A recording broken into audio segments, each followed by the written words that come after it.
মাঝি ভাই নৌকা চালায় আর দুরুদ পড়ে গুনগুনায়া। ওই নদীর মাঝে একটা মাছ মনোযোগ সহকারে ওই মাঝি ভাইয়ের দুরুদের আওয়াজ শুনতেছে। হঠাৎ এক জেলে এসে ওই মাছটাকে মেরে নিয়ে গেল। নিয়ে যাওয়ার পর বাজারে নিল, বাজারে নেওয়ার পরে বিক্রি করে। মাছটা মনোযোগ সহকারে নবীর দুরূদ শুনতেছে, আর ওই দিক দিয়া জেলে ভাই মাছটাকে ধরে নিয়ে গেলেন বাজারে বিক্রি করে।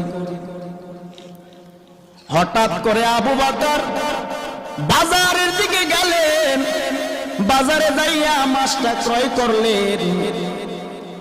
নবীজিকে রহমাতুল লিল আলামিনকে দাওয়াত করেছে আবু বকরের বাড়িতে নবী খেতে আসে। সুবহানাল্লাহ। আবু বকরের বাড়িতে আমার নবী